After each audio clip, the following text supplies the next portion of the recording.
All right. Mic check. I'm good. So I'm Max Ceron. CWB Association Welding podcast. Today we have a really cool guest. Welding podcast. The show is about to begin. Hello and welcome to another edition of the CWB Association podcast. My name is Max Ceron, and once again we are here to celebrate all the wonderful stories across Canada and around the world. Today we have a very special show to celebrate and support Black History Month, which is the month of February in Canada. And as we did last year and we're doing again this year, we are looking for wonderful guests from the Black Afro-Caribbean community that can support and give us information about what's going on in Canada. Today, I got three guests. They're all here, and we're going to be talking about what's going on in the East Coast, the amazing programs that I'm hearing about, and they're going to teach us about all these amazing things that are happening, and we're going to learn about their stories. I got Sattina, I got Juno, and I got Ruqaiyah. How are you guys doing? Good. Nice being here. Hi, Max. Hi, how's everyone else? Good. Happy to be here. Good. And Juno?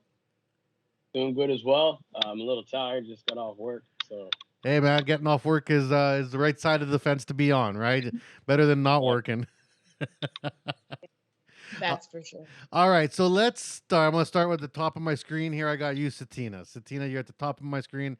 Tell us a little bit about yourself. Let's start with your name and where you are right now. My name is Sattina Dabb. I'm from Halifax, Nova Scotia. And yeah, and what else would you like to know? Were you born in Nova Scotia? Yeah, I was born and raised. I grew up in a small Black community. It's Cherry Brook. It's one of the it's in Dartmouth. Mm-hmm. Yeah. Now, when you look at when you say I grew up in a Black community, a lot of people in Canada or North America aren't going to think of Nova Scotia when they think of Black community. You know, people generally look at Vancouver, Toronto, the other major centers, and think that that's where it's at. But you know, I've learned in the last few years that there is a very strong community out in the East Coast. So, you know, in your Black community, what does it take to make a Black community Black? Are you talking restaurants? Are you talking food? Are you talking people, church? What is it?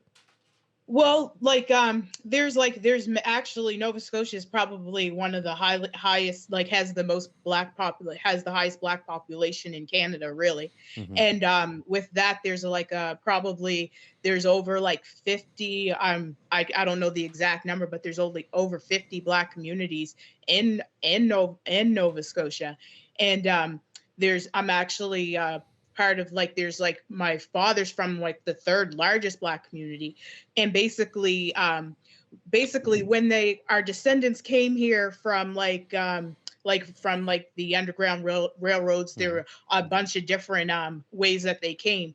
Basically, they settled in these different areas. We were basically put in the outskirts of the province. And we were basically there, and we helped each other and build our communities and whatnot. And the recent years, there's been a lot of other cultures coming into the different communities, and it's been developed. So it's kind of losing a bit. It's be more multicultural, I would say. Now, when you look at an immigrant coming in, if they're an immigrant from a predominantly Black culture or country, do you think they would feel more welcome showing up in your neighborhood? It's hey, I didn't know that I was going to be in a community where, you know, I'm surrounded by people just like me. Oh, definitely, for sure. Because the culture, we try to make people feel welcome for sure. In our it's usually because they have different churches, and it's always the church is the center of the the community basically, and it was a small community where I grew up. So everybody knew everybody and everything. So if you're an immigrant, you're gonna have multiple people coming up asking you questions and just trying to get you to be a part of everything, right? So in that sense, yeah. And I also see here that you're a mom. So tell me a little bit about, you know, your kids and, you know, what you do. Yep. And Yeah, I'm a mom. It's funny because I have 3 bonus kids and 2 of my own. Did you get him in So a my scratch and win or something? yeah. Yeah, because my husband, like, he's actually from my husband's from Jamaica. And so so when we married, he brought his 3 kids from Jamaica here, and we have one together, and I have one from a previous Mhm. relationship, so there's 5. So I was always joke, like, when the kids came, it was like seventh heaven. We're all here, but I'll keep it at seventh heaven. Yeah, I won't say the other word, but Yeah, yeah. anyway. But yeah, and it was different because, like, it was hard because, like, they were older, because like my oldest is 22, and then 21, and then I have a 16-year-old, a 13-year-old, and a 6-year-old. So Oh, like it's like it's busy. that sounds like a very busy house. And there's people, and there's like people from like all stages of life. So it's like, you know what I mean? Hmm. Well, It's quite, it's and that's never. not a cheap household, man. Five mouths to feed, and let me tell Listen, you, the 16-year-olds, 18-year-olds, they eat like enough for 10 people. listen, you don't even know. It's crazy. It's crazy. All right, And they Yeah. over. so go ahead, Juno. I said, and they're always bringing their friends over. Yeah, yeah. Tell me about it. Yeah. When you have a teenager, like my 13-year-old thinks that like this is the hangout spot. I'm the cool parent, right? So everyone comes and just drops by, and I'll show up after work even today. And I had like 6 kids in my house, and I'm just like, you know what? I'm going upstairs. I have something to do. Leave me alone. All right, so now we're gonna go to the same questions to you, Ruqaiyah. You're next on my screen. Ruqaiyah, where are you? Tell us about your name. I want to actually ask you about your name because that's a very interesting name, and and where you're situated. So yeah, my name's Ruqaiyah Abdu-Allah. My parents converted to be Muslim before I was born, actually. So they both changed their last name. My dad changed his first and last name, and then they had me and all my sisters. So we all got that last name as well. Hmm. Um, I'm born and raised in Halifax. I grew up in Spryfield my whole life, and Is Spryfield also a black community, or is it more of an everything community? yeah, I would definitely say it's like an everything community. There's Mhm. definitely a lot of black families that live in this area, but it's not mainly a black community at all. Hmm. And how old are you? I'm 22. You're 22, so we're getting a pretty good spread here. We got mom with the 5 kids, and she's got a kid that's same age as you. Yeah. So and you're out here. You're also trying to make it in the field. So let me ask you a couple questions about you as a young person. When you're, a young girl growing up in a Muslim family, was there ever any thought or expectation to you that you might end up in the trades? Was this even on the plate, or what were your parents like in that world? No, really. And like tell these guys all the time, like I didn't even know what welding was when I signed up for welding school and I applied for the program. My dad worked in the school too. My mom's also a vice principal, so like my whole life I wanted to be a teacher, and like I like being around kids. And then in high school, kind of my grades started not going the way of university route, so I was like, I gotta figure out something quick. And yeah, my mom was like, do you want to be a shipbuilder? And I'm like, okay, maybe that sounds fun. So we applied, and then I got accepted. And Well, that's pretty rad that your mom said that. Like, how did your mom get that idea? Like, do you want to be a shipbuilder? so because we went through the African Nova Scotian Shipbuilding Program, right? Pathways to Shipbuilding. Hmm. And I think like a posting went out to like the schools, like high schools and like different black communities and stuff. And my mom saw that and asked me, and I was like, okay, sure, I guess so. And that brings up a whole another question that we can get into a little bit more later. But why would your area, or why would the government even, or the companies say, you know what, we need to do some Afro Canadian Caribbean Black community support specifically, to because I'm telling you, in Regina we don't have a Black mining training program, which is one of our biggest industries, which we need people, and we would definitely love to support all these communities. But how I don't know if you know the answer, but why does that even exist in your area? I think that's a very unique, specific thing. I mean, mainly I would say because it's like the company Irving Shipbuilding, they wanted to diversify the workforce. So I would say that that is probably the main reason why. But I know like there needs to be a lot more opportunity for Black people to get into the trades or to get into any type of field that they want to and have easy access to do that. So our program really let a lot of people from different walks of life come into the program and start their career. And if that program didn't exist, if your mom wouldn't have got that flyer or seen that posting, would there have been any chance you would have fallen into welding any other way? Honestly, probably not. Yeah. No. Well, it's good that it did what it was supposed to do. I mean, that's a win, right? That's a win. Yeah. And it sounds like you're enjoying it. We were talking a little bit before the show about, where you are in school and stuff, and we're going to come back to that because I love to hear how people train. I was a teacher for years, and I love hearing about. And when you said, "Oh, my teacher's awesome," that fills my heart with love because it's great to have a great teacher. It makes a difference. It really makes a difference in students' lives to have a good teacher, and you never forget. I run into students from 10 years ago, and they see me on the street, and they're like, Mr. Max, and they never forget you. So that's awesome. Thanks. All right, Juno, you're up. Where are you? Tell me about your name, who you are, and what's going on. I don't have a crazy story about my name. Juno, as in Juno, Alaska? Alaska, the awards, the beach, that stupid movie with Ellen Page. It's actually a great movie. I don't know. I take a little bit of offense to that. It's a great movie. Before that movie, and that's how you're referred to by the younger generation, it becomes a stupid movie. But yeah, so the story I was told about my name, I guess, my dad's named after his father, so he's Percy Jr., but everybody calls him Junior. So I guess he wanted to name me Percy the Third, and my mom wasn't having any of that. So yes, she said she dropped the I and the R off after just playing around with Junior and came up with Juno. That's all right. That's all right. So you said you just got off work right before signing in, and you're working at Irving, I assume? Yes, Irving Shipyard. And how did you get into the program? Were you thinking about welding as a young Black man growing up out in, I assume you're in Nova Scotia? Yeah, I'm in Nova Scotia as well. I was born and raised in Halifax. My dad's from North Preston. No, I didn't really plan on going into welding. I didn't know what I was doing with my life, honestly. I managed at a call center for about 4 years. I was at that call center for a total of 5, so trades work was nowhere near what I was used to doing.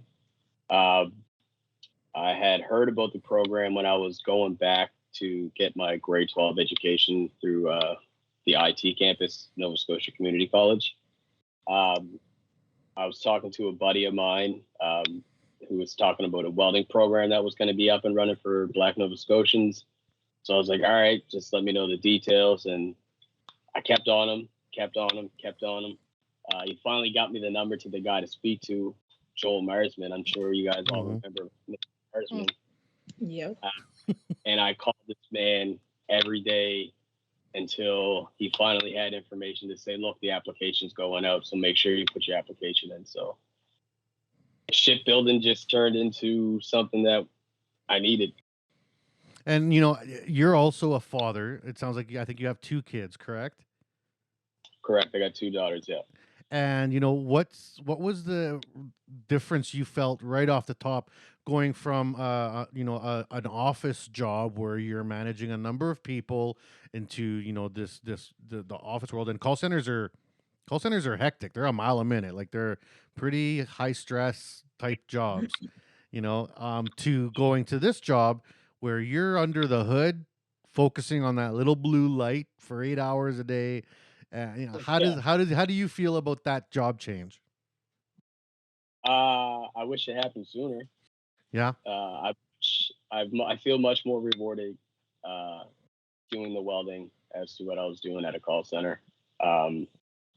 Yeah, I just wish I would have had my together a lot sooner. Now, you said you had to go back for your grade 12, which is a very common thing in Canada. You know, people leaving school early for a number of reasons. I don't know if you had kids early or what happened in your life, but sometimes you have to make those decisions, and I find that we tend to pigeonhole people without a good education into jobs that are never going to have kind of that financial freedom or be able to get ahead in life, which I just hate, because I think that anybody should have the opportunity to not just make the rent, but to get ahead, to do more, right? How do you feel about that in terms of what your career change has been? I feel like it's been great so far. I mean, all money's good money, but definitely picking a career in trades has been rewarding to date. Definitely when I get that red seal, it's going to be a lot more financially rewarding. But right now I can't complain. Definitely going to the trades world if you don't want to spend 6 years in school. Yeah, yeah, that's for sure. And I mean, it's still 3 years in school technically to get your red seal, but it's blocks, right? You can punch them through. You can do it 2 in 1 year, and then at the end of the day, you just need the hours. And every province has different hours. I think Nova Scotia, if you get through school, it's like 5,400 hours or something like that. Is Yeah. that right? Yeah. Yeah. So every school's kind of got their different process. So let's get back to Sattina now. You know, what were you doing? You know, because you raise kids, you got a family, you got a life. What were you doing Yeah. before you fell into this program or found this program? It's funny because I was at the I was at NSCC. I took a program for tourism management. So I was in the hotel industry, Hmm. and I was serving. And then I end up being being a server, and I wasn't interested in management because it was like taking over like too much of your life, and I fell in love with that fast serving, like the money and the tips and whatnot. Hmm. So I was serving for like 10 years at the Marriott, and I was doing good, but then after a while I was just like, yeah, this is no longer fulfilling me. I need something more or whatnot. I was like, yeah. So I was at a stage in my life where I was like, okay, so what next? Like, I'm old. Like, I need something else. If you're old, Like, I'm I a need dinosaur, something man. else. So And it's funny because I was just on I was on social media, like I was on Facebook, and I seen one of my friends actually posted something about this program that was coming up. I didn't have a clue what the program was. I didn't know it. I said, you know what? That sounds like money. So I was just like, let me apply for that and see what. I said, first, let me Google what this is. Let me let me check out what Welding is. It's same as Ruqaiyah, right? I was like, okay, that looks cool. Let me try it out. So I applied for the program and I put my all in, tried to get into this program. I didn't even know exactly what I was getting into, but I just knew I needed something, and I knew I needed another change. And if it wasn't in the stage I was at in my life, if it wasn't for this program, there would be no way I could actually do that, because I had to still provide for my family. I had to still work, and in order to go to school full time. So that's where I was at, and like this was perfect because it allowed for all of that. So now, yeah, it was just when you Googled welding for the first time and you're looking at this stuff, and I mean, you Google welding, you open up a whole can of worms of stuff out right. there. And especially you get onto the Instagram and it's all over the place, and it could be from, well, in reality, welding is a giant field that has a bazillion different branches, First, and yeah. you can end, like, I mean, you could use your sales experience down the road with your red seal to, you know, be a salesperson for Lincoln and make huge money. Like, I got friends with their red seals that go off to work for companies in sales because, you know what, when they were 20, they used to love sales, and then they got into welding, and then they find a way to combine both, right? You Mhm. never know. You never know. But when you did that first Google, what made you think that that was going to be fun or cool? Like, were your parents in the trades? Did you have aunts and uncles in the trades? Did you know anything about it? Honest to God, like I just seen, I was like, you know what? That's like it just looked cool. It looked like, when I was watching, I was like, they look like a boss. I was like, I want to Hmm. do that. Like that looks like it just, when you looked at it, someone, you're like, okay, they mean business with all the gear on and stuff, Hmm. and like the fire. And I was like, yeah, like they mean business. I want to do that too. And then I realized how silly I sound right now. But yeah. No, it's all no. Every welder in the world, myself included, has that first moment where you strike an arc and you're like, God dang, this is cool. Like, this is the power. I have power. Like people are putting things together with nails and like little diddly things, and you're melting steel. Like, I mean, it doesn't get more rad than that, really. Yep. Now, Ruqaiyah, what was your first thoughts when you signed up for this program and you don't know nothing about welding? I'm sure you did a little bit of Googling. You probably got a letter from the school being like, you need boots, you need this, you need that, first day of school. What did you think rolling into this, walking into the school being like, what the heck am I getting into? I was really excited to do it. I didn't really watch very many videos. I think the first video I watched of welding was like when we were actually in school, like doing our little safety course. And I said before, I was like, I didn't really know what welding was. I know what welding was only because I had to get my muffler welded on my car. That was the one time I ever had to do welding. But yeah, like it, and like Tina said, it was all like the sparks and like the tools and everything, like our toolbox. I remember carrying my toolbox for the first time and everyone's like, like weighing me over, but and I was super, super excited to get into it. And it just happened to be something that I'm good at. So that's why I stick with it. I love it. Well, statistically, women do better than men in welding school. I mean, they have more patience and more attention to detail. And I mean, Juno, you're going to know what I'm talking about. But guys tend to rage out when we get frustrated, and we get frustrated really easily. Women get frustrated too, but usually they just need a good 5-minute cry in the bathroom and they're good to go, right? Like, I mean, guys will be mad all day. but Juno, what was it like for you? First day of school, and there's a second layer to this, is that Sattina, Ruqaiyah, you guys are women, black women, which is something that is not seen almost at all in the industry. At least black men represent pretty good in all trades. Everyone knows it. I mean, black men built North America for all intents and purposes. And for you coming in, not knowing much about welding, or did you know what welding was? Did you know any welders? Did you know kind of what you were getting into? Yeah, so I think it was in grade 11. I did a brief co-op course.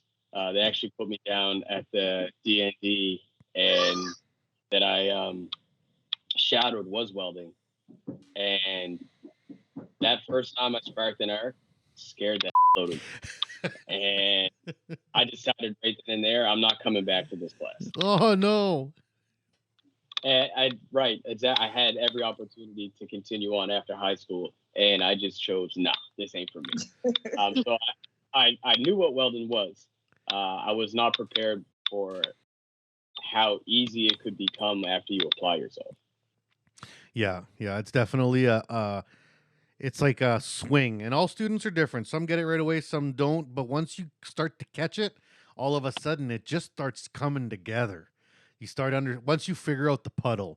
Everyone talks about the puddle, but then there's that day that it clicks in. You're like, the puddle. Oh, that's what he means. Yeah. Once you get that, then it's not that hard, right? You just gotta make sure that puddle goes where you gotta go. Like, that's what the game is, right?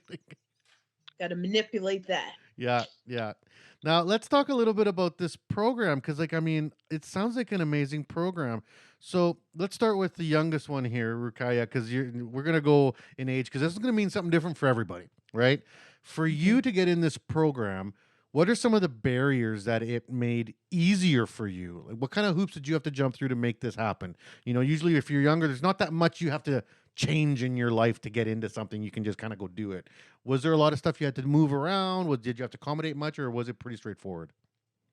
Yeah, it was pretty straightforward. I graduated in June of 2018, and then we started school September. So it was like I finished high school. I worked full time over the summer, like at the gas station, and then started school. It was very easy to jump into for me. And like something that really did make it a lot easier being in school was we had like an 18-week get ready program where we basically like met everybody in the class and like got to know everybody a little bit better. We got to form like relationships with each other. And if it wasn't for that, then I don't know where I'd be, because it is nervous going into something that you know nothing about with a bunch of people that you don't know at all. So being with all these people for the past 4 years now, like still working with everybody and being able to be friends with them all, it's been an awesome time. Yeah.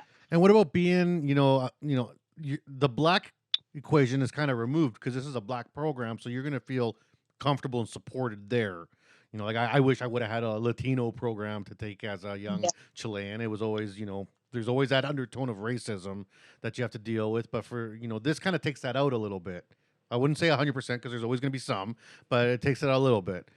But then you got the female side. You said so. Your own toolbox was tipping you over because you're, a slight, smaller, young female that's coming into this. Did you feel any discomfort on that end? Being a young woman, or did you feel like you could do this? It wasn't a barrier.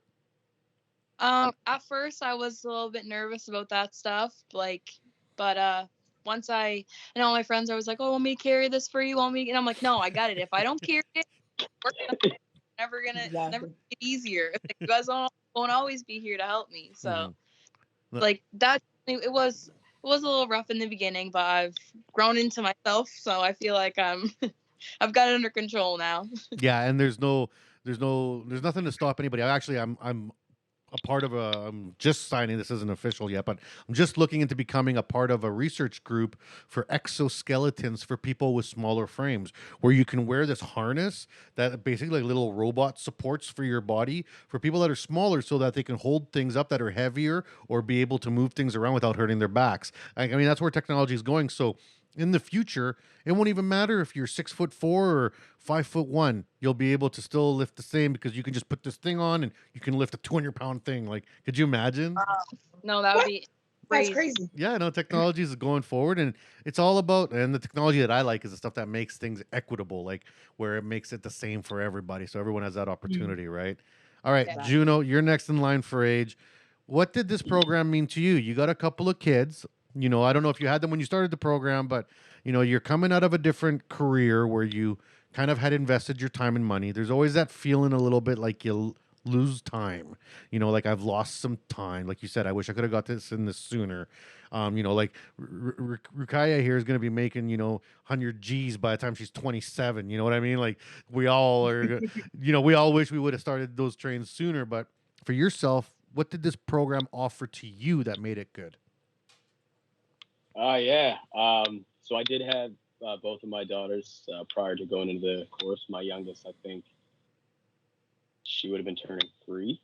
So my oldest now is 12. I have to double check. I only have to double check because I'm not good with numbers. Yeah. So I did have my girls at the time.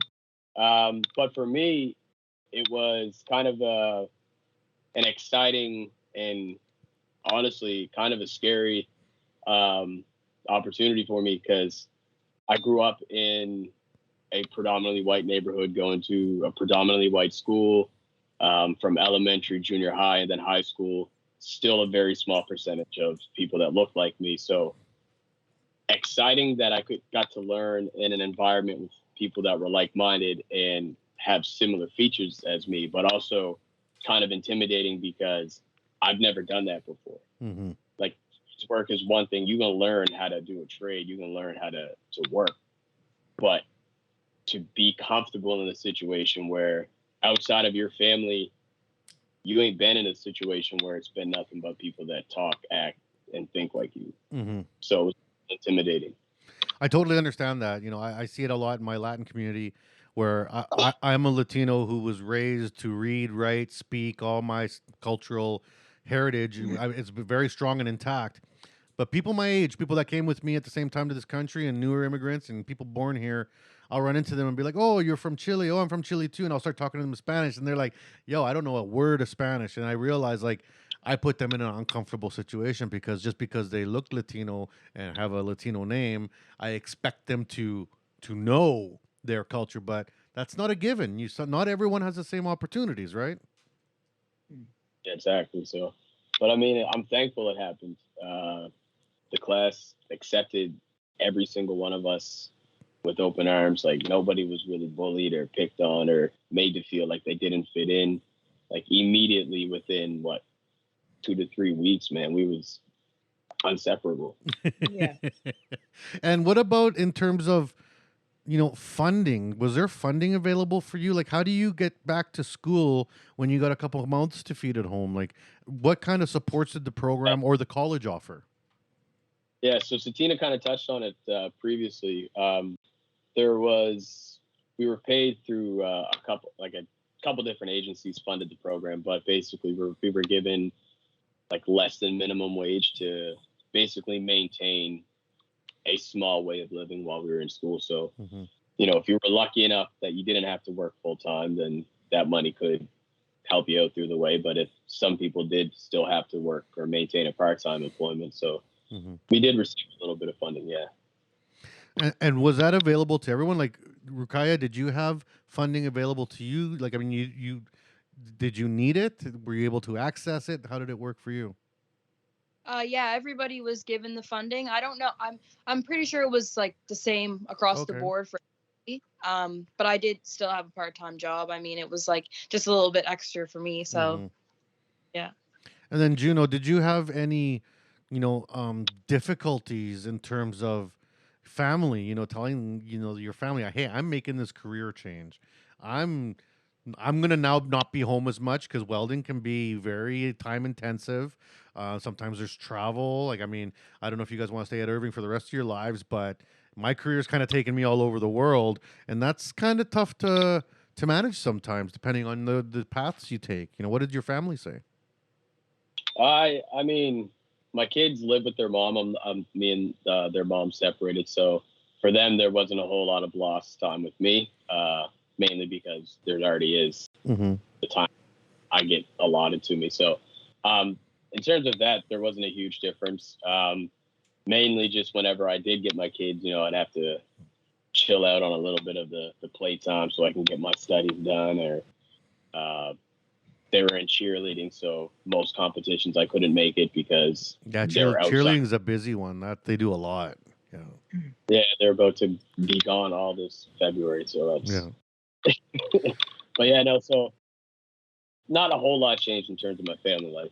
Yeah. All right, Sattina, you heard all the questions that came around, and all of these questions factor into you because you're mama bear here, right? Like, we talk about funding to support your family. We talk about time with your kids, decisions with the families. Walk us through your entering this program, kind of like the first day of school, and some of the barriers and supports you had. Yeah, so all that stuff impacted me, like right down to like the decision to take this program, because when I had to discuss it with my husband because basically he had to be like step up and be more of the sole provider because I'm basically taking a big pay cut.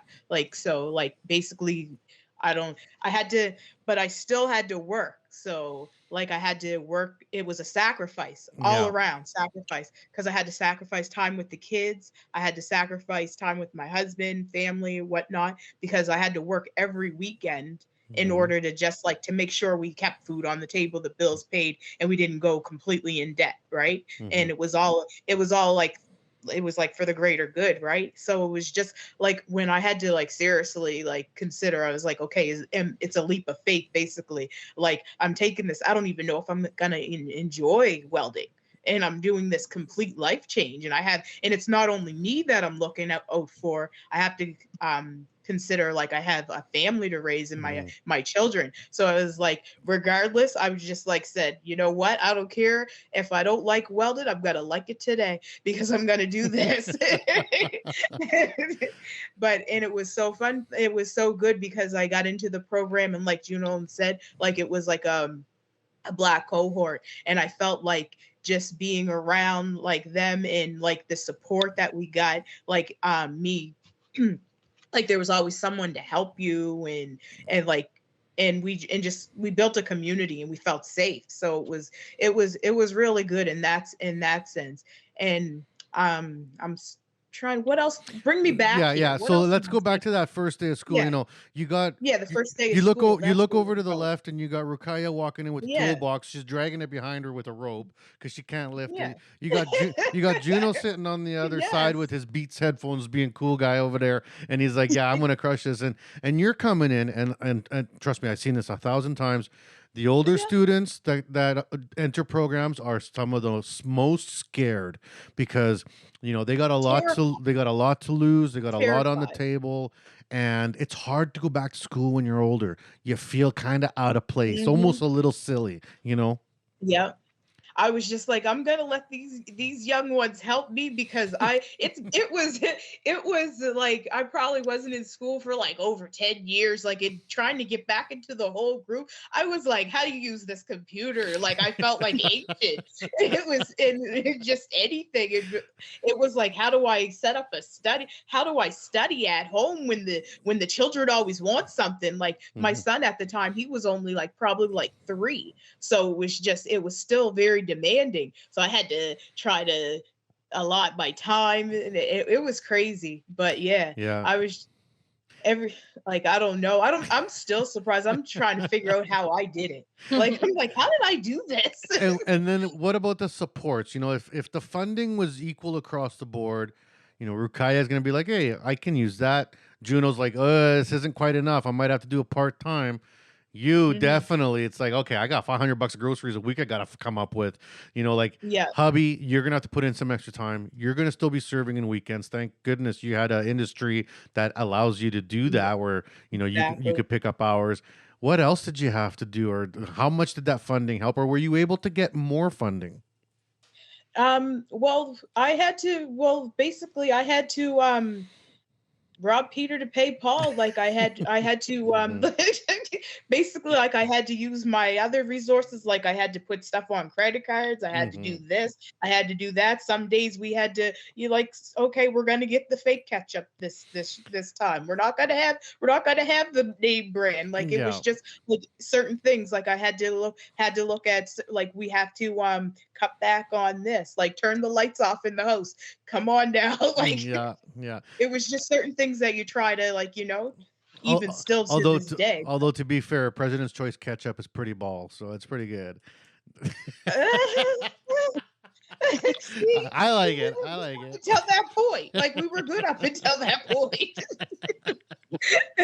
And I got a soft spot for no name mayo. Maybe I like Superstar Yeah, too like much. no. certain things we can get behind, but some things you just have to have. I have to have my Heinz ketchup. Like I'm not about that. See, I don't like the stuff. French's so much, Yeah. which is I should be buying French's because it's Canadian, but the French's French is ketchup. who? Yeah. Now you are a welder. See, now there's no going back. You're gonna be Gucci and Louis Vuitton the rest of your life now. Right. And that's so funny because I'm so not that person, but certain things, it's just I have to have. Yeah. No, I get it. Everyone's got the things they love. Like, I mean, it's certain things you look at them, you're like, I can save $1, but I'm willing to pay that buck. Exactly. Yeah.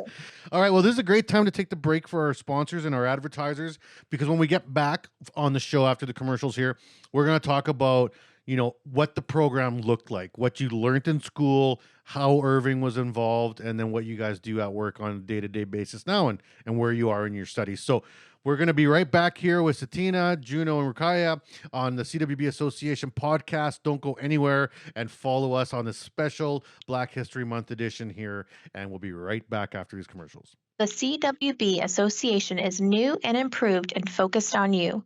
We offer a free membership with lots of benefits to anyone interested in joining an association that is passionate about welding.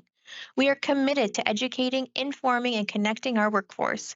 Gain access to your free digital publication of the Weld magazine, free online training, conferences, and lots of giveaways.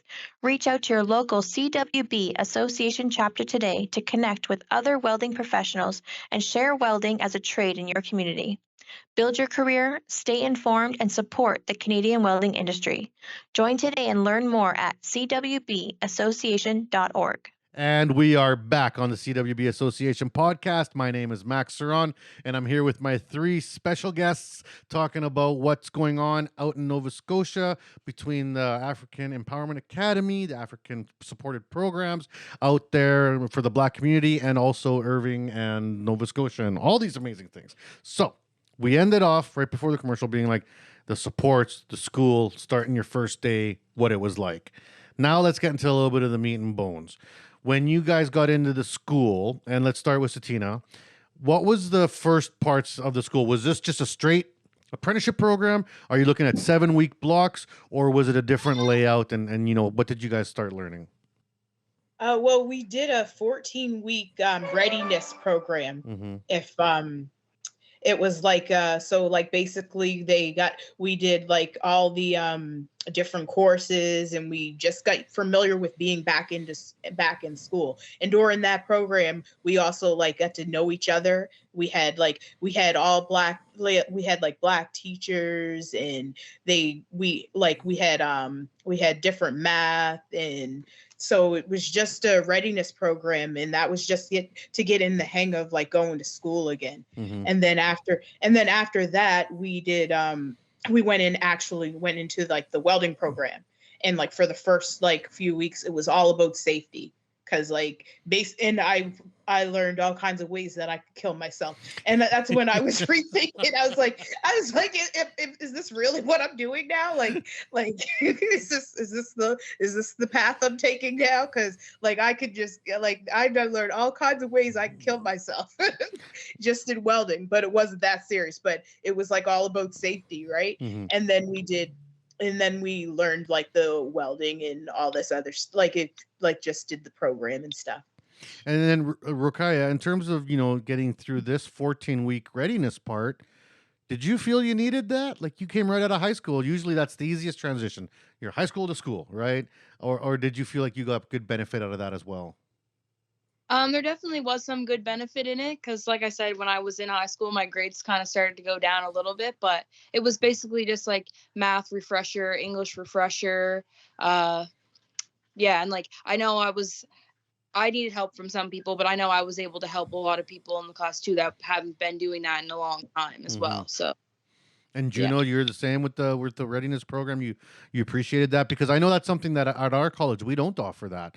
It's like you sign up for welding, you show up for welding, and good luck. Yeah, it definitely helped. I think where the age range of the class was so spread out, I think that's probably why they did the transition portion of it. But yeah, no, Ruqaiyah definitely helped me with some of my math. Yeah, and how many students was there? Like, you guys are rolling into this program. How big was this? Are you talking 10 students, 20, 50? I don't know. No, we had 20, and 20 of us graduated. I think there was over 100 applicants. So, yeah. And is it still running today? Is it something that runs every year? Are they doing another group, or were you guys kind of like the lucky ones? No, so we're lucky, and the program's lucky because they got all 20 of us out of that school with diplomas. But they do a Pathways to Shipbuilding for the Indigenous community, and they do one for women specifically. There's been, I think, 2 or 3 Indigenous programs now. They haven't done another one for Black Nova Scotia. Okay. That's not on us. We have been telling them, you need to, if you want the best, you better do another, because we showed you what we can do. So, and 20 for 20 is a fantastic number. Like, it's hard to I feel like argue that. I feel like we did too well, so kind of scared them. They were like, "Oh no, we can't do this again." And then in terms of, and Juno, this question's for you. In terms of the welding program itself, how many weeks was that, before you guys were sent out of the welding program and out into the workforce? So because we were receiving funding to be in school, we went from January 2019, I believe, right up until COVID shut us down. We had 1 week off for March break, came right back, and did it all through the summer, all up until Christmas break, and then we came back in January, and then COVID shut it down in March. but yeah, we started year 1 of welding January and went right to year 2. And then when did you guys get into the workforce? Right. Yeah. So Directly Yeah. after. So right after Yeah. March, like, so you're looking at April? Yeah, we basically did a work term with the Irving, because like they're one of the partners. Mhm. And after that we got hired on. We actually didn't get hired on as welding because of the whole COVID Mhm. and stuff. So we were hired on and worked in the service department until like welding jobs came up. And was that the same for all 20 of you guys? Yes. So Yeah. Irving took all 20. They Well, took- no. Sorry. Okay, so Go yeah, ahead, sorry. Juno. So we're going all over the place. Go ahead, Yeah, Juno. Go ahead. Juno, out of the group of 20, where did people go? So 19 of us got hired on with Irving Shipyard. Another brother of ours, he ended up in PEI. And yeah, and we all got hired in different groups too. So they took 4 people in August, 4 at the end of September, 4 until we were all hired, but we all started out in the services department. All right. And then Sattina, in terms of when you got hired and it's now, okay, time to lace up the boots and get out there and get working, did you feel you were prepared? Were you ready to get out there? Because Irving's a big company. When I say I was terrified, I was terrified. When we started welding, I should say, when I first started welding, we went into the test center and we had to basically we built they gave us pieces that were like similar to the joints that we would have on the floor. So we're welding those up, and then once you pretty much passed and like the instructor looked and was like, okay, you can weld, you go out on the floor and you're actually welding on the ship. Like just the thought of it was like, because I was brand new right out of school, like my welds going on the ship, like when I say shaking, like it was crazy. And then just getting all that the nerves and the shakes out, and I was just like, I had to calm. And there was a few people down there that just like talked to you, just like, it's okay, it's one thing about metal, you can always grind it out. And it was just talking like that. It was like, nothing's perfect, you just, if it doesn't look right, just put more weld on it. So so it's just like I basically had to talk myself down off the ledge and was like, okay, you can do this, and like build the confidence and stuff. So yeah, it was terrifying. Yeah, Ruqaiyah, what was it like for you when they're like, okay, here's some test pieces? Most of shipping weldments are like 1-inch plates with a back, open root bevel backing. I think sometimes it's a flux core backing weld. I know that's one of the ship tests that I've had to do. How did you feel going into that? Were you like, I got this, I can weld this, no problem? Or are you like, oh my God, what am I doing? At first I was really nervous. I was one of the first groups that were hired on, and we were in there for maybe 3 days, and they were like, you know what, you guys got it, go out on the floor. And we were all looking at each other like, I don't think we're ready yet. Like I thought we had a couple more days in here just to practice. But I was put on a really good crew with a really good supervisor, and he is like known for taking the apprentices and like helping them and letting them flourish and to be great welders. So I was really lucky with where I got to work and who I got to work with, and a lot of good journeymen, Red Seals that knew what they were doing too. So I was nervous at first, but I got a lot of help, so it made it a lot easier for sure. And since Irving is a part of this program, when you guys are ready to go back for your second or third block or however it was laid out, was there any issues with that scheduling, or it was like, oh, hey, calls up for third block, go ahead? Yeah, so as soon as we had enough hours, we were able to apply for school, and they send us on our way.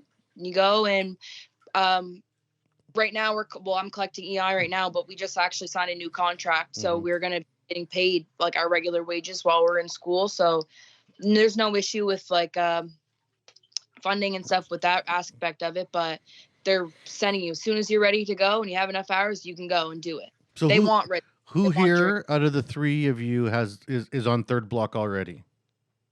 It's just me on third block right now. And you guys are just waiting for hours or just waiting for the call? Well, I'm actually registered for school for next month. Well, not February, but March. Yeah. Okay. And you, Juno? I decided to stay in the services department a little longer than everybody else. I got dual seniority now in the services department, the welding department. So I'll have my hours to go back from my third block before the summertime, but programs won't be running in the summer, so I'll have to wait until Next the fall. year. Yeah. And are you committed to doing the third block? And let me tell you, statistics show that lots of welders stop after second and don't finish that red seal, which I find crazy. Like, if you're gonna do it. Just get that piece of paper done. I got mine on the wall, and no one's taking that away from me ever. You know, like Exactly. Yeah, that's exactly it. Like, the money's one thing, but to say that I'm a red seal and I can weld pretty much damn near anywhere in the world, that's what I want that paper for. Awesome. Now, I'm going to ask a question, and I hope I don't start a huge fight here. Okay. Who's the best welder out of the three of you? She won gold in the provincial skills comp. So Well, you know how much welders have an ego. You know that. Every welder every welder has an ego. But she, like I said, she won Nova Scotia competition, so we can't really take that from her. So I would say Ruqaiyah. Ruqaiyah got the hand for it. So were you in Vancouver? Because I was out in Vancouver for nationals. I'm at all the skills events usually every year. Were you out there in Vancouver last year for the nationals? Yeah, I was. We met before briefly. Did we? Oh Yeah. my God, I have such a terrible memory. I'm sorry. It's okay. Well, I hope I was nice. You were. I think it was the beginning or maybe the second day, and like you were like, okay, the first day's out here. You guys relax, and you gave us a good little pep talk before the day started. So it was good. Good. Yeah, I probably gave you guys water bottles or something. I usually do stuff like that. Yeah. Good. Good. I did my job then. So if my boss is listening to this, I do work. See, when I travel, I do work. So, skills competition, that's gearing up right now. This is a qualifying year now, though. Are you going back for it? Are you going to go for skills again? Are you going to try to get it to, I don't know where, I don't even know where the international is this year. No, I'm just right now, I'm just focusing on getting my red seal and doing that right now. I think I want to let somebody else take the reins this year. Yeah, see, I was gonna go in the skills competition, but I don't want to hurt anyone's feelings, right? So I didn't want to go in. Then I'd be like, oh no, like if they have their weld next to mine and theirs not looking at theirs is not looking as good. I'm just, so I said no. You know what? I'm gonna save everybody, and I'm just not gonna enter. I hate to bring it up, but there is an age limit for skills. Oh shoot! See? And they definitely don't want an old lady like showing them up. So of course they have an age limit. That's what I always say. I say, you guys are lucky I can't enter skills anymore because you don't want this old guy to come in and beat you all. Yeah, they don't want. Like, come on. But I love to weld, and the ego is a thing, right? Like, I mean, people laugh that are outside of welding because they don't know what. I'll run into other welders and we'll talk about weld offs, and they'll be like, "What's like? So welders get together and just compete?" It's like, yeah, 100% we do. We actually do it all the time at school, at work, skills, like our whole lives. Every shop I've ever worked for, somebody's cocky and you'll be like, oh, we'll grab a couple pieces of scrap and let's see who can do a better vertical stainless, and that there's always that competition in welding, and we take it very seriously. But we have to. Our job is one of the most technically, adjudicated jobs in the world. All our welds are tested. Everything is tested. Everything is looked at. There's never just one set of eyes on a weld. And people don't realize like how much that plays into our industry. Yeah. You don't want to be the guy known as the bubblegum welder. Yeah, the repair guy. Everything that you weld gets repaired, right? Yeah. So now, you guys are coming out into your careers. What's the end games that you guys are seeing for your futures? Let's start with you, Juno. Where do you see yourself in 5 years? Do you see yourself at Irving? Like, sounds like you're already getting promoted. You're already like kind of climbing that ladder. Like, what are you thinking? Shoot, you got me there. No, I don't know. 5 years is quite the time away. As long as I got that red seal, I mean, really, it's endless. I wouldn't mind owning my own business. that is my end goal, Mm-hmm. to work for myself. But before that, I might have to put on a white hat. Yeah, do the time. Show. I don't know. Maybe I'll be one of their supervisors. No, you take it, because you know what you get? You get training. You get training. No, oh, he's a big heart. No, because as a business owner myself, I made a lot of mistakes. So anytime you get to work for a company and you're thinking about owning a business down the line, I'll give you a piece of advice: watch around you how people manage, what you like, what you don't like, and then you take that with you when you go to your business. Because when you decide to open your own business, you're gonna have to decide: am I gonna pay? Am I gonna be expensive? Am I gonna be cheap? Am I gonna be fast? Or am I gonna be specific? Or there's a lot of things you got to figure out when you want to make your business in your niche. So you learn that in the industry, right? Yeah, no, I appreciate that advice. Yeah. And you, Tina, what's your 5-year goal here? Where do you see yourself? You just want to get that red seal and keep that hood down and make the money, or I'm 40 years old. I'm damn near 40 years old. Like, this is my end game. But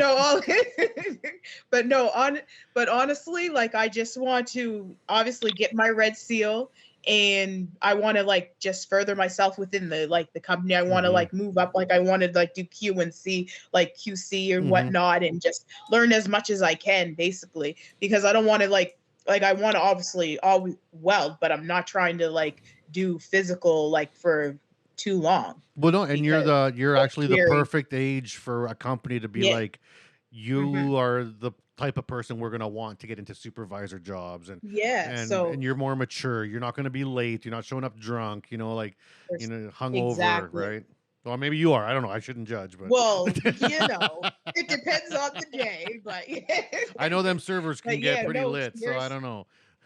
Yeah, seriously. Yeah. So basically, I just want to probably look into more like in the quality control aspect, and just knowing that's in part of it. And you, Ruqaiyah, gold medal champ, young, red seal almost already. I got to mentor one of my guys in my school. I got to mentor to gold, Adam Sebastian, and we went to Russia together. And I got to be a part of that trip. And that kid is cleaning house now, man. He is making big bucks, killing it. And what do you see for your future? Do you think of yourself as an all-star, and you want to keep that going, or are you gonna want to just fade back and just play it out? I think I definitely get my red seal, and then I need to work for a little longer and, learn more things, and maybe travel a little bit and work different places, like not even necessarily just in Canada, but like somewhere around the world. I haven't really done a whole lot of traveling, so I think like work and travel would be fun. Mm-hmm. I want to probably get some type of inspection tickets, so I could do that one day too. But I think I would also like to be a teacher. Like, that's kind of what I wanted to do when I was younger too. So I think teaching welding would be a really cool experience. Like I said before in the beginning, my teacher, I love him. He's awesome, and he's really knowledgeable. So I want to have the knowledge to be able to give to other students too. Well, and finding good teachers for colleges is incredibly hard. The day you decide to be a teacher, and this goes for all of you, the day you decide to be a teacher with your red seal, you'll find a job. You may have to move because you never know where in the country they're looking for teachers. But right now, I know there's probably at least 10 teaching jobs in Canada that are open. Some welders, and this is why it's so hard to find a good teacher. One, when you're that good of a welder, when you're a good welder, established welder with lots of knowledge, you're probably making pretty good bank. When you go teach, you're probably going to get paid a little less. So it's always hard to pull young welders away from welding to become a teacher for less money. But it's the lifestyle. Like, you got to remember that when you're a teacher, and this is how I did it. I'm a hustler. I've always had my side hustles. I've always had my businesses. So when I got into teaching, I had more. My weekends are free. You're done work at 3:45 every day, and you get 3 months every summer. That gives me lots of time to make money on the side. I ramp up my business on the summer. You do lots of summer work. You go do some shutdowns. You bank up. You fill it up, and then you go back to teaching for the rest of the year, and you're nice and chill and you enjoy it. But at the end of the day, what I always tell people, teaching is a lifestyle. You don't go into teaching for money. You go into teaching because you love the lifestyle. You love teaching, you love sharing with students, you love having those wins, you love the challenge of having a bad student. When you have a student that's struggling, when you have a student that's coming from a poverty situation or a learning disability situation, and you can really affect their lives. This kid might have never made money. They may have been left behind in society, but you're giving them the opportunity to have a good job with benefits for the rest of their lives. You know what? That is one of the best feelings in the world. I hope I hope I gave you some inspiration there. You did, for sure, for sure. Me going, shoot, I might be a teacher.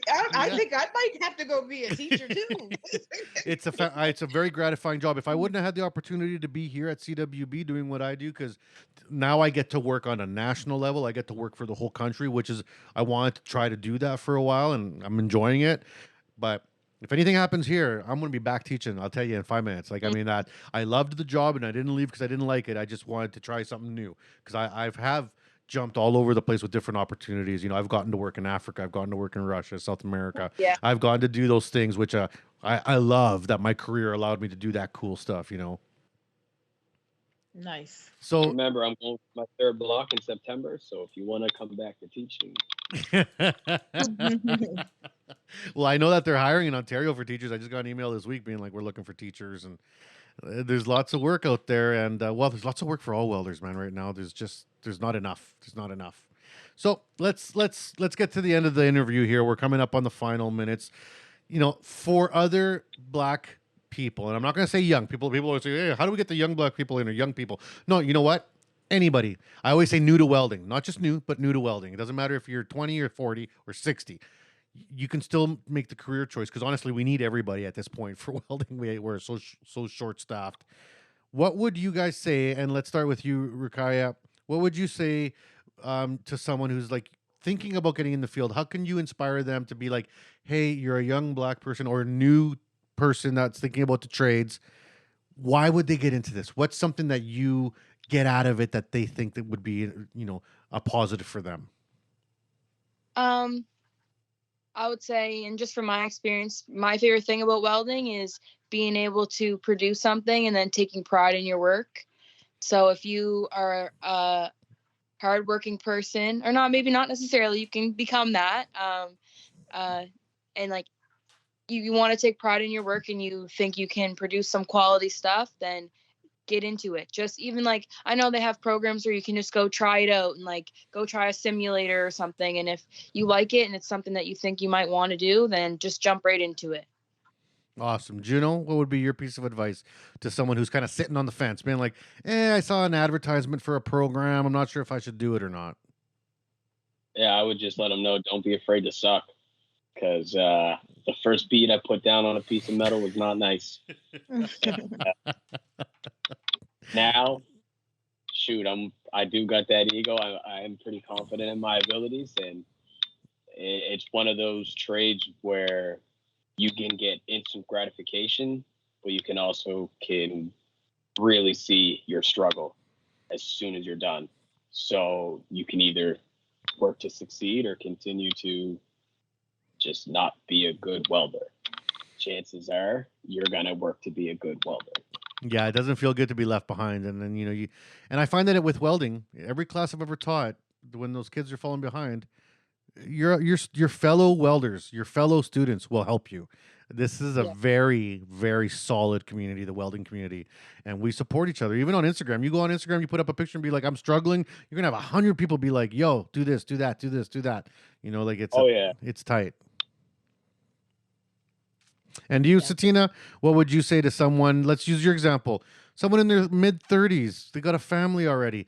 They've been in the service industry since they're young, and they just like feel like they should be doing something else, something with benefits, something with an insurance plan, with a pension.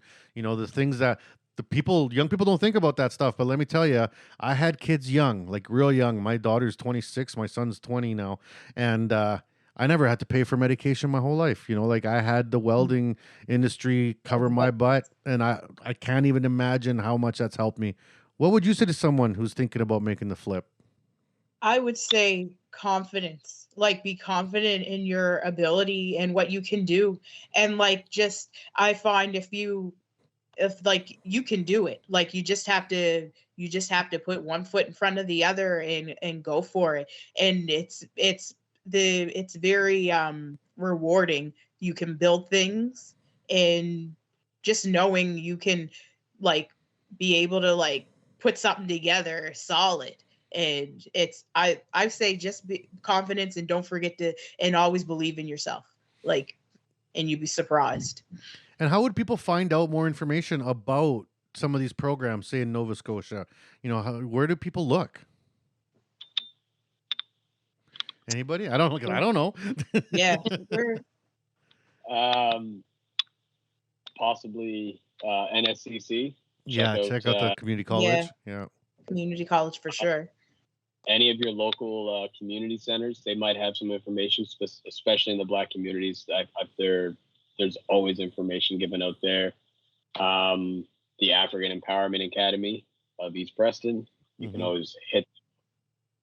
And then just ask around. Like, where the Black trades are growing in numbers down here. So definitely don't be afraid to ask an auntie, an uncle, a cousin. Shoot, even a stranger, if he's got a big old truck, he might be in the trades. Yeah, I've heard that story. Some kid going up to somebody with a big truck and being like, where'd you get this from? It's like, man, I'm a welder. And it's like, ding, the light turns on. Yeah. It's like, you see a 24-year-old in a $100,000 truck and you think, what the heck? How'd you get that? It's like, I'm a welder. Yeah. All right. I've loved this episode. I've had lots of fun with all of you. And, I hope that this inspires some, Black people in your communities and across Canada and across North America to realize that, we need people of color to get in the trades. We need women to get in the trades, and women that are people of color are the lowest representation in the trades of all segments. And we really need to fix that. Check your local areas for programs. And even if there isn't one, sign up. Right now there's scholarships and bursaries for people across Canada, for people of color and women. And so there's probably something in your area that you don't even know about. So if you're even just thinking about welding, just go. Or if you are a welder, or if you're someone in the trades, spread the word. Talk to your friends, talk to your friends' kids, talk to, the people and say, did you know this is what I do? Did you know that it's awesome? Did you know that you can get into it? We gotta be our own cheerleaders to support our industry, because, we know how important it is, and we want to keep it going forever, right? Yeah, and that shouldn't be too hard, right? All these egotistical welders shouldn't be too hard. Hopefully we don't push people away. We're not that bad, we're nice. Great people. All right, last shout outs. Let's go around the table. Ruqaiyah, any shout outs for anybody? You want to say anything to anybody, or last messages? No, not really.